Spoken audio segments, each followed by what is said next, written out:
बिस्मिल्लाहिर्रहमानिर्रहीम। स्टूडेंट्स, आज हम लेक्चर नंबर 6 ई कैट को डिस्कस कर रहे हैं, जिसमें चैप्टर नंबर है हमारे पास 3 मैट्रिसेस एंड डिटर्मिनेंट्स। मैट्रिक्स की डेफिनेशन पर अगर हम आते हैं तो मैट्रिक्स बेसिकली क्या है, एक रेक्टेंगुलर अरेंजमेंट है किसकी, डिफरेंट नंबर्स की। वो नंबर्स रियल भी हो सकते हैं, कम्प्लेक्स भी हो सकते हैं। ठीक है जी।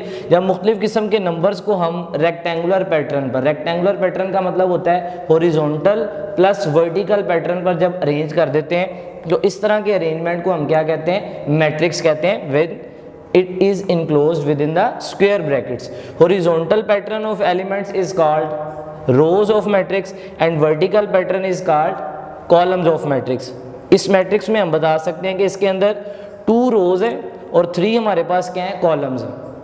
ठीक है जी। तो इसी चीज को डिस्कस करते हुए मैट्रिक्स के ऑर्डर को डिस्क्राइब किया जाता है। ऑर्डर में हमेशा याद रखना है कि सबसे पहले नंबर ऑफ रोज डिस्क्राइब करने होते हैं, फिर नंबर ऑफ कॉलम्स डिस्क्राइब करने होते हैं। ठीक है। इसमें अब जनरल फार्मूला क्या बन गया, m/n। m means number of rose and n means number of columns. किसी भी मैट्रिक्स का जब भी ऑर्डर पूछा जाएगा तो हम क्या बताएंगे, number of rose by number of columns. ये क्रॉस किसको रिप्रेजेंट कर रहा है, क्रॉस जस्ट दोनों चीजों को अलग अलग डिफरेंशिएट कर रहा है। जैसे समटाइम्स आप एक कालीन है या एक रूम है, उसके एरिया को लेंथ से विड्थ के साथ जब डिफरेंशिएट करते हैं तो हम अलग अलग बताते हैं, 20/30, 30/20। इस तरह से ये भी रोज और कॉलम्स को थोड़ा सा अलग करके शो ऑफ करेगा। अगर हमने एक मैट्रिक्स के अंदर नंबर ऑफ एलिमेंट्स कैलकुलेट करने हो तो उसके ऑर्डर को आप मल्टीप्लाई करें, उससे जो वैल्यू कैलकुलेट होगी उतने नंबर ऑफ एलिमेंट्स उसके अंदर एग्जिस्ट करेंगे। जैसे इस मैट्रिक्स का ऑर्डर कितना है, इस मैट्रिक्स का ऑर्डर है हमारे पास 2/3। 2 × 3 करें 6, तो 6 हमारे पास इसके अंदर क्या आ जाएंगे, नंबर ऑफ एलिमेंट्स आ जाएंगे। इस तरह किसी भी मैट्रिक्स का अगर हमें ऑर्डर पता हो तो हम बगैर देखे मैट्रिक्स के नंबर ऑफ एलिमेंट्स खुद से कैलकुलेट कर सकते हैं। इस बात को आपने याद रखना है। नेक्स्ट है जी types of matrices. Different types है हमारे पास। जैसे फर्स्ट टाइप है रो मैट्रिक्स। रो मैट्रिक्स नाम से जाहिर है एक ऐसा मैट्रिक्स होगा जिसमें हमारे पास सिर्फ और सिर्फ एक रो होगी।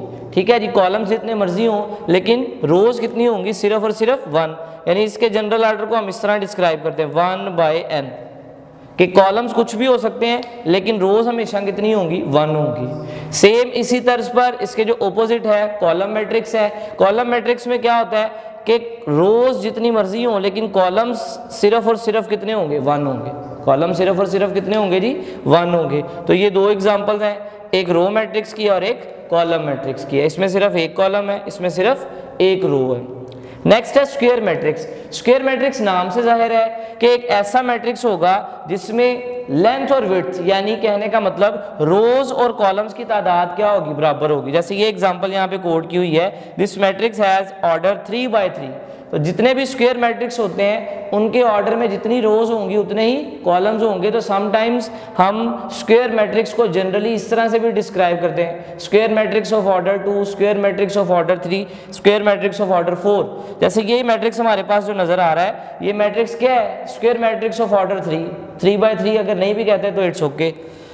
नेक्स्ट है जी रेक्टेंगुलर मैट्रिक्स। रेक्टेंगुलर मैट्रिक्स क्या होता है, ऐसे मैट्रिसेस जिसमें m और n आपस में इक्वल ना हो। इसमें m और n इक्वल होते हैं, इसमें m और n आपस में इक्वल नहीं होते। जैसे यहाँ पे ये एग्जांपल है, इस मैट्रिक्स का ऑर्डर क्या है, 2/3। तो ये एक रेक्टेंगुलर मैट्रिक्स होगा। तो अब याद रखने वाली बात क्या है कि जो हमारे पास रेक्टेंगुलर मैट्रिक्स है उसमें m और n इक्वल नहीं होंगे, और जो स्क्वायर मैट्रिक्स है उसमें m और n इक्वल होंगे। Next which is very very important, diagonal matrix. Diagonal matrix क्या होता है, इसको आपने ध्यान से समझना है। एक स्क्वायर मैट्रिक्स को डायगोनल मैट्रिक्स कह सकते हैं कब, जब उसकी डायगोनल एंट्रीज में, डायगोनल एंट्रीज क्या होती हैं, बेसिकली एक मैट्रिक्स में डायगोनल एंट्री से मुराद ऐसी एंट्रीज होती हैं जिनकी रोज और कॉलम के लिहाज से पोजीशन सेम नजर आ रही हो। जैसे ये लिखा हुआ ना AIJ, आई रिप्रेजेंट करता है रो की पोजीशन को, जे रिप्रेजेंट करता है कॉलम की पोजीशन को, एंट्री की। ठीक है जी। अब जैसे ये एंट्री है 2, ये 1 और ये 0, ये हमारे मैट्रिक्स की फर्स्ट एंट्री है जिसकी पोजीशन क्या है, फर्स्ट रो फर्स्ट कॉलम। इसकी पोजीशन क्या है, सेकंड रो सेकंड कॉलम। इसकी पोजीशन क्या है, थर्ड रो थर्ड कॉलम। तो हमारी जो डायगोनल एंट्रीज हैं उनमें एटलीस्ट एक नॉन जीरो एलिमेंट होना चाहिए। इसमें हमारे पास 3 डायगोनल की एंट्रीज हैं जिनमें से 2 नॉन जीरो, कम से कम एक नॉन जीरो होना चाहिए, ज़्यादा से ज़्यादा सारी भी नॉन जीरो हो सकती हैं। लेकिन अगर इन तीनों में सारी जीरो हो जाएं तो फिर ये डायगोनल मैट्रिक्स की कैटेगरी में शामिल नहीं होगा। डायगोनल मैट्रिक्स के केस में जब डायगोनल एंट्रीज हैं उनमें से कम एक एंट्री जो है वो क्या होनी चाहिए, नॉन जीरो होनी चाहिए। क्लियर। और जो नॉन डायगोनल एंट्रीज हैं, नॉन डायगोनल एंट्रीज क्या होती हैं? नॉन डायगोनल एंट्रीज ऐसी एंट्रीज हैं जिनमें रोज और कॉलम्स की पोजीशन सेम नहीं होती। ठीक है जी, जैसे ये है, ये है, ये और ये सारी एंट्रीज क्या है हमारे पास? नॉन डायगोनल एंट्रीज हैं। या इनके बारे में ये भी कहा जाता है कि इनका जीरो होना जरूरी है। डायगोनल मैट्रिक्स में diagonal entries at least 1 non zero, और जो नॉन डायगोनल एंट्रीज हैं वो सारी की सारी जीरो होनी चाहिए। फिर डायगोनल मैट्रिक्स की कैटेगरी में एक मैट्रिक्स है स्केलर मैट्रिक्स। स्केलर मैट्रिक्स क्या है? ऐसा डायगोनल मैट्रिक्स जिसकी डायगोनल एंट्रीज क्या हो? इक्वल हो, सेम हो, but not equal to 1, but not equal to 1। इस चीज का आपने ख्याल रखना है कि स्केलर मैट्रिक्स ऐसा डायगोनल मैट्रिक्स होता है जिसकी डायगोनल एंट्री सेम होंगी लेकिन 1 के इक्वल नहीं होंगी। -1 हो सकता है, 2 हो सकता है, -2 हो सकता है, 3 हो सकता है। ठीक है जी। तो अगर डायगोनल मैट्रिक्स के अंदर डायगोनल एंट्रीज इक्वल हो जाए, जैसे यहाँ पे है यहाँ पे आ जाए -1, तो ये डायगोनल मैट्रिक्स, इसका स्पेशल नाम होगा वो क्या होगा? Scalar matrix. क्लियर होगी बात। इसी तरह आइडेंटिटी मैट्रिक्स है। आइडेंटिटी मैट्रिक्स क्या है? एक डायगोनल मैट्रिक्स ही आइडेंटिटी मैट्रिक्स बन जाता है। कब? जब उसकी डायगोनल की एंट्रीज 1 के इक्वल आ जाएंगी। इसलिए यहाँ पे कंडीशन है कि स्केलर मैट्रिक्स में डायगोनल एंट्रीज 1 के इक्वल नहीं होनी चाहिए, और जो हमारा आइडेंटिटी मैट्रिक्स है उसमें डायगोनल एंट्रीज किसके इक्वल आ जाती हैं जी? 1 के इक्वल आ जाती हैं। क्लियर होगी ये बात। अब इसमें याद रखने वाली बात, आइडेंटिटी मैट्रिक्स को भी बाज़ औक़ात I2, I3 से रिप्रेजेंट किया जाता है। I2 का मतलब क्या होगा? सेकंड ऑर्डर यानी 2/2 ऑर्डर का आइडेंटिटी मैट्रिक्स। I3 का मतलब 3/3 ऑर्डर का आइडेंटिटी मैट्रिक्स। नेक्स्ट है जी हमारे पास equal matrices. 2 matrices are said to be equal matrices if they have same order, यानी फर्स्ट मैट्रिक्स का ऑर्डर सेकंड मैट्रिक्स के इक्वल हो और उनकी कोरस्पॉन्डिंग एंट्रीज जो हैं वो भी आपस में क्या हो? इक्वल हो। कि फर्स्ट एंट्री फर्स्ट के, सेकंड एंट्री सेकंड के, थर्ड के और फोर्थ के इक्वल हो। ये मैंने एक इक्वेशन लिखी है, दिस इज मैट्रिक्स इक्वेशन, कि अगर एक मैट्रिक्स को दूसरे मैट्रिक्स के इक्वल लिख दिया जाए, हमें ये नहीं कहा गया कि चेक करें, अगर लिखा हुआ है कि this matrix is equal to this matrix, so we can be written as first entry should be equals to first, second entry को सेकंड के, थर्ड को थर्ड के और फोर्थ को फोर्थ के इक्वल लिख सकते हैं। ठीक है जी। Next thing is transpose of matrices. Transpose transportation से निकला हुआ है, मूव कराना किसी चीज को। क्या होता है कि जब भी आप किसी मैट्रिक्स का ट्रांसपोज लेते हैं तो उसकी रोज को कॉलम्स में चेंज कर देते हैं या कॉलम्स को रोज में क्या कर देते हैं? ट्रांसफर कर देते हैं। जैसे एक मैट्रिक्स है हमारे पास, उसका ऑर्डर है m/n, तो जब उसका ट्रांसपोज लिया जाएगा, ट्रांसपोज को रिप्रेजेंट करेंगे AT से और ऑर्डर उसका क्या बन जाएगा? n/m। ऑर्डर उसका क्या बन जाएगा? n/m। फॉर एग्जांपल मेरे पास ये मैट्रिक्स है, ये एग्जांपल नजर आ रही है, इस मैट्रिक्स का क्या ऑर्डर है? 2/3। जब इसका ट्रांसपोज लेंगे तो फर्स्ट रो फर्स्ट कॉलम बन जाएगा, सेकंड रो सेकंड कॉलम बन जाएगा, तो इसका ऑर्डर क्या बन जाएगा? इसका ऑर्डर आ जाएगा 3/2। इसका ऑर्डर क्या आ जाएगा? 3/2। तो ये चीजें आपने MCQs के तौर पर जहन में रखनी है। Next thing is adjoint of 2/2 order matrix. Adjoint हमेशा स्क्वायर मैट्रिक्स का फाइंड आउट होता है, और 2/2 ऑर्डर के स्क्वायर मैट्रिक्स का एडजॉइंट कैसे फाइंड करते हैं? सपोज हमारे पास ये एक 2/2 ऑर्डर का स्क्वायर मैट्रिक्स है, इसकी जो डायगोनल एंट्रीज हैं इनकी जगह तब्दील कर दी जाती है, और जो नॉन डायगोनल एंट्रीज हैं इनके साइन चेंज कर दिए जाते हैं। कि अगर इधर +b होता तो लिख दिया जाता -b, अगर इधर -b होता तो इधर लिख दिया जाता +b। इसी तरह c की जगह पे -c, अगर -c होता तो +c। एडजॉइंट हमेशा स्क्वायर मैट्रिक्स का पॉसिबल होगा, इस चीज़ का आपने खास ख्याल रखना है। नेक्स्ट प्रोसीजर है addition of matrices. Addition of matrices से हमारी क्या मुराद है कि जब 2 मैट्रिसेस आपने ऐड करने हो या 3 मैट्रिसेस ऐड करने हो तो ऐड होंगे कब? ऐड तब होंगे जब दोनों मैट्रिक्स का ऑर्डर क्या होगा? सेम होगा। जिस तरह सिंपल अलजबरा में हम इस तरह से करते हैं कि 2x में x की वैल्यू ही ऐड हो रही है, 2x + 3x, 2x + 4, 2x + 4y कभी भी आपस में प्लस माइनस नहीं होते, वो सेम एज इट इज रहते हैं, उनको मजीद सॉल्व नहीं किया जा सकता। इसी तरह मैट्रिसेस के अंदर हमारे पास जो वैल्यूज गिवन होती हैं, जो मैट्रिसेस गिवन होते हैं, वो तब ऐड होंगे जब उनका ऑर्डर सेम होगा। ऐड करेंगे कैसे? ऐड करने के लिए कोरिस्पोंडिंग एंट्रीज को आपस में सॉल्व किया जाएगा, यानी फर्स्ट एंट्री में फर्स्ट को प्लस करें, सेकंड में सेकंड, थर्ड में थर्ड, फोर्थ में फोर्थ।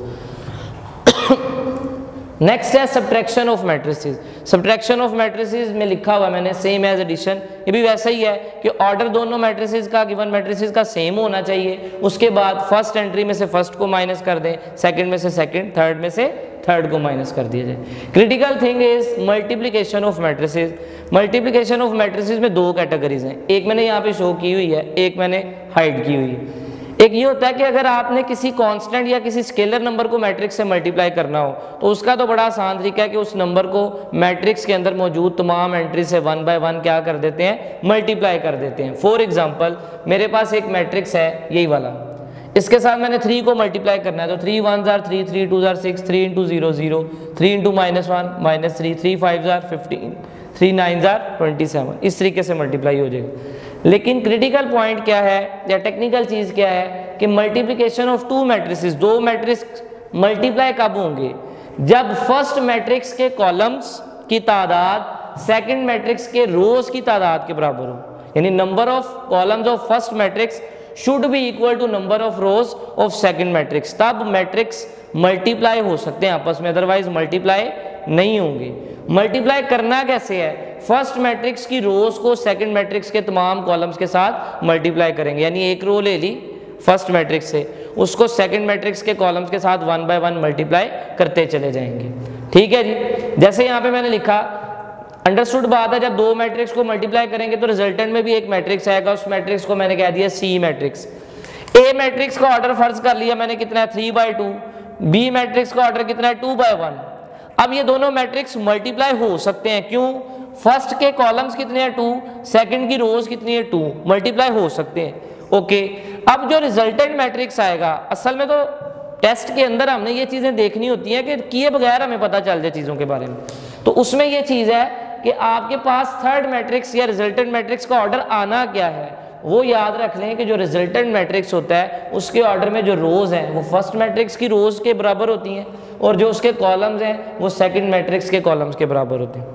मल्टीप्लिकेशन पॉसिबल तब होगी जब फर्स्ट के कॉलम्स और सेकंड की रोज इक्वल होंगी। जब मल्टीप्लाई करेंगे तो रोज को कॉलम से मल्टीप्लाई करेंगे, that's why order of resultant matrix should be equals to rows of first matrix and columns of second matrix. Generally in matrices A को बी से मल्टीप्लाई करें और बी को ए से मल्टीप्लाई करें तो आंसर इक्वल नहीं आता। सिर्फ एक दो केसेस ऐसे हैं जिनमें आंसर इक्वल आ सकता है, वो क्या है? ए और बी अगर इक्वल मैट्रिसेस हो तब ये आंसर सेम आएगा, या इन दोनों में से कोई एक आइडेंटिटी मैट्रिक्स हो या नल मैट्रिक्स हो तब भी आंसर सेम आएगा, या ये दोनों मैट्रिसेस एक दूसरे का मल्टीप्लिकेटिव इनवर्स हो तब भी आंसर सेम आएगा, which is identity matrix. Next है, अगर मैं बी को ए से मल्टीप्लाई करूं, इस केस में b को a से मल्टीप्लाई कर, b का ऑर्डर क्या है 2 बाय 1, a का ऑर्डर क्या है 3 बाय 2, तो मैंने आगे लिखा हुआ इम्पॉसिबल। क्यों नहीं मल्टीप्लाई हो सकते? देखें इसमें कॉलम्स कितने हैं 1 और इसमें रोज कितनी है 3, तो अब ये चीज आपस में इक्वल नहीं है, जिसकी वजह से ये मल्टीप्लाई नहीं हो सकता, जिसकी वजह से ये मल्टीप्लाई नहीं हो सकता। याद रहेगी ये बात। अब मैंने इसी चीज को मजीद कोड किया हुआ, एक मैट्रिक्स ले लिया 3 बाय 2 ऑर्डर का, ठीक है जी।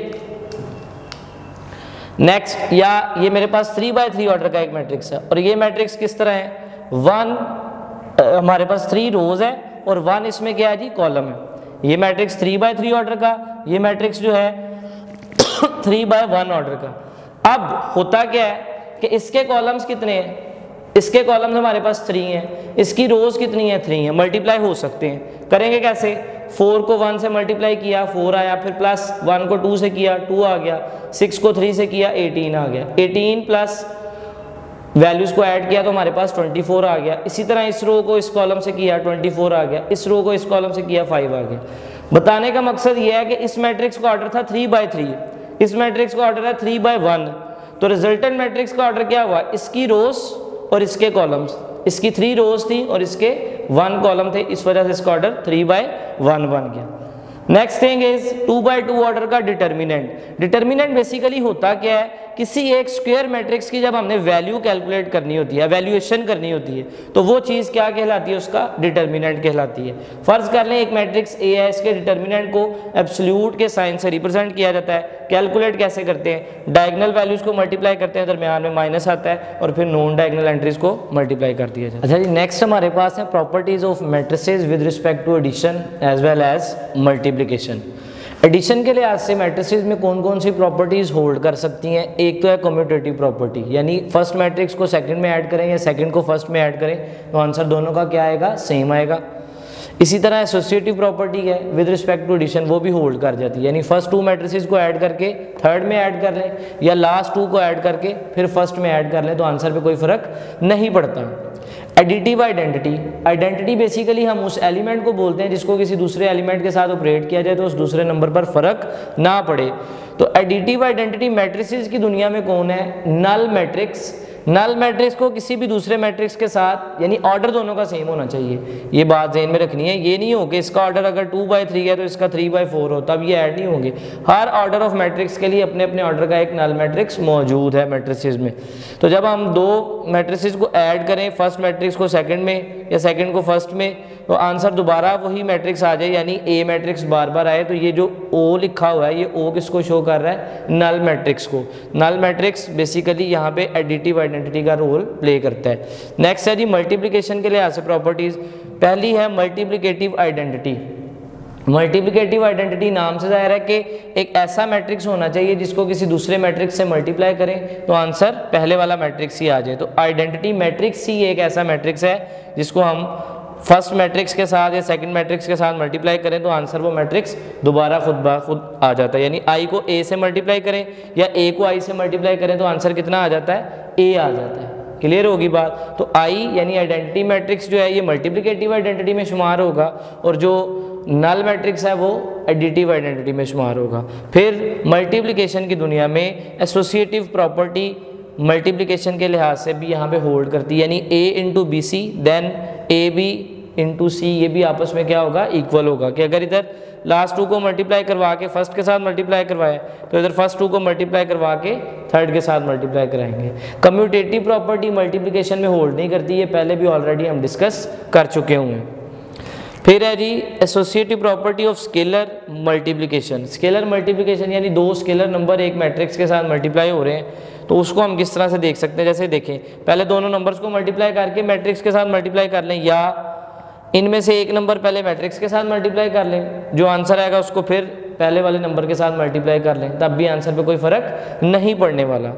नेक्स्ट है जी distributive property with respect to scalar multiplication. उसमें दो कैटेगरीज हैं कि अगर दो मैट्रिसेस ऐड हो रहे हैं और बाहर एक स्केलर मल्टीप्लाई हो रहा है तो उस स्केलर को दोनों मैट्रिक्स के साथ मल्टीप्लाई करके ऐड कर सकते हैं, तो ये स्केलर की डिस्ट्रीब्यूशन है विद रिस्पेक्ट टू एडिशन। इसी तरह दो स्केलर्स आपस में ऐड हो रहे हो अगर और साथ उनके कोई मैट्रिक्स मल्टीप्लाई हो रहा हो तो वो मैट्रिक्स अंदर वाले दोनों स्केलर्स के साथ मल्टीप्लाई करके बाद में जो रिजल्ट आए उन दोनों रिजल्ट्स को आप आपस में ऐड कर लें तो आंसर पे कोई फर्क नहीं पड़ेगा। नेक्स्ट है जी लेफ्ट डिस्ट्रीब्यूटिव प्रॉपर्टी। लेफ्ट और राइट ये चैप्टर 1-2 में आप ऑलरेडी सीख चुके हुए हैं। लेफ्ट डिस्ट्रीब्यूटिव का मतलब ये है कि हमारे पास लेफ्ट साइड पर एक मैट्रिक्स है और अंदर दो मैट्रिसेस क्या हो रहे हैं, प्लस हो रहे हैं, तो ये वाला मैट्रिक्स इसके साथ भी मल्टीप्लाई होगा और इसके साथ भी, और बाद में दोनों मैट्रिसेस आपस में क्या हो जाएंगे, प्लस हो जाएंगे। इसी तर्ज पर राइट डिस्ट्रीब्यूटिव प्रॉपर्टी है। राइट डिस्ट्रीब्यूटिव प्रॉपर्टी में क्या होगा कि ब्रैकेट इधर लेफ्ट पे है, दोनों वैल्यूज ऐड हो रही हैं, ये राइट साइड पर जो नंबर लिखा हुआ है, सॉरी मैट्रिक्स लिखा हुआ है, वो इसके साथ क्या हो जाएगा, मल्टीप्लाई हो जाएगा, यानी AC प्लस BC हो जाएगा।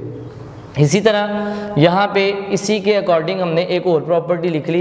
वो प्रॉपर्टी क्या है कि हमारे पास एक कांस्टेंट है, वो कांस्टेंट दो मैट्रिसेस के प्रोडक्ट से मल्टीप्लाई हो रहा है, या उस कांस्टेंट को एक मैट्रिक्स से मल्टीप्लाई कर लें, जो आंसर है उसको फिर सेकंड मैट्रिक्स से मल्टीप्लाई कर लें, या मैट्रिक्स फर्स्ट मैट्रिक्स को अलग कर लें, कांस्टेंट को सेकंड मैट्रिक्स से मल्टीप्लाई करके फिर मल्टीप्लाई कर लें।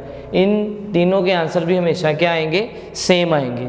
अब इन्हीं से रिलेटेड जितनी चीज़ें अभी तक हमने डिस्कस की, कुछ एक दो टेक्निकल किस्म के इंपॉर्टेंट MCQs हैं, उनको ज़रा देखें कि किस तरीके से आप आंसर करेंगे। चीज़ वही होती है जो आपने पढ़ी होती है, सिर्फ समझने का अंदाज आपको आना चाहिए। कहता है order of A transpose into B transpose is 3 into 2। ठीक है जी, ए ट्रांसपोज बी ट्रांसपोज का ऑर्डर कितना है 3/2 end of A is m/3।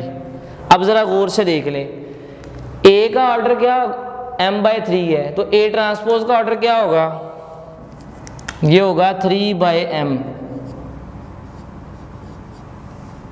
ठीक है, जब दो मैट्रिसेस मल्टीप्लाई होते हैं तो मल्टीप्लिकेशन के दौरान फर्स्ट मैट्रिक्स के कॉलम और सेकंड मैट्रिक्स की रोज बराबर होनी चाहिए, यानी इसकी रोज m होंगी और इसके कॉलम m होंगे।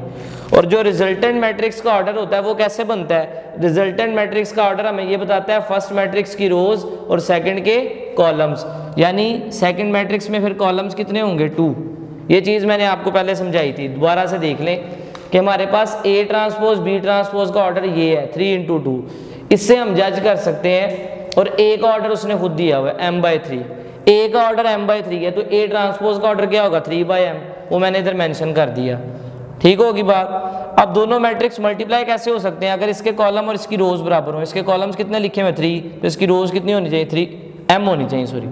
ठीक है जी, अब इस यहाँ पे वैल्यू क्या है 2 और यहाँ पे वैल्यू क्या है 3, ये किस तरीके से हमने एडजस्ट की, ये देखिए ये ऑर्डर है किसका ए ट्रांसपोज बी ट्रांसपोज के रिजल्टेंट मैट्रिक्स का, उसमें फर्स्ट की रोज है ये आ गए और सेकंड के कॉलम्स है, इस वजह से यहाँ पे 2 लिखा हुआ है। अब बी ट्रांसपोज का ऑर्डर तो हमें पता चल गया कितना है m/2, उसने पूछा क्या हुआ है ऑर्डर ऑफ बी।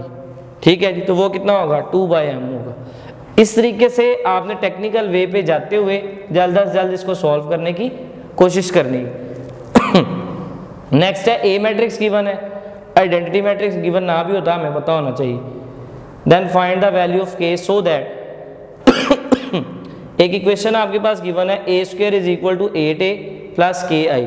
ठीक, हमने किसकी वैल्यू फाइंड करनी, k की वैल्यू फाइंड करनी। अब इस इक्वेशन के मुताबिक पहले a को a से मल्टीप्लाई करेंगे तो a² की वैल्यू आ जाएगी, यहाँ पे a को 8 से मल्टीप्लाई करेंगे तो एक मैट्रिक्स आ जाएगा, फिर आइडेंटिटी मैट्रिक्स में k को मल्टीप्लाई करेंगे तो हमारे पास यहाँ पे k 0 0 k बन जाएगा। इन दोनों मैट्रिसेस को आपस में ऐड कर लें, यहाँ से आपने a² निकाला होगा, इक्वल मैट्रिसेस वाला कॉन्सेप्ट इस्तेमाल करते हुए आप k की वैल्यू निकाल सकते हैं, वो वैल्यू कितनी आ जाएगी -7 आ जाएगी। आप इसको खुद से कैलकुलेट करके भी देख सकते हैं, मैं दोबारा रिपीट कर रहा हूँ।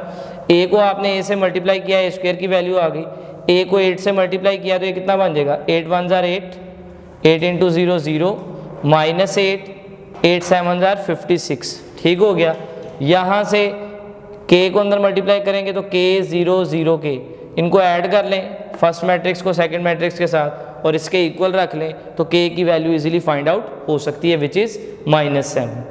फिर एक MCQ है, generally in matrices with respect to multiplication, cross किसको शो कर रहा है मल्टीप्लिकेशन को, which property is impossible, associative property ये भी पढ़ाया है कि होती है apply with respect to multiplication. वो पूछ रहा है कौन सी इम्पॉसिबल है, तो कम्यूटेटिव प्रॉपर्टी, क्योंकि लेफ्ट डिस्ट्रीब्यूशन भी अप्लाई हो रही है राइट भी अप्लाई हो रही है, तो कौन सी प्रॉपर्टी अप्लाई नहीं हो सकती, कम्यूटेटिव प्रॉपर्टी, यानी AB does not equals to BA generally. ठीक हो गया।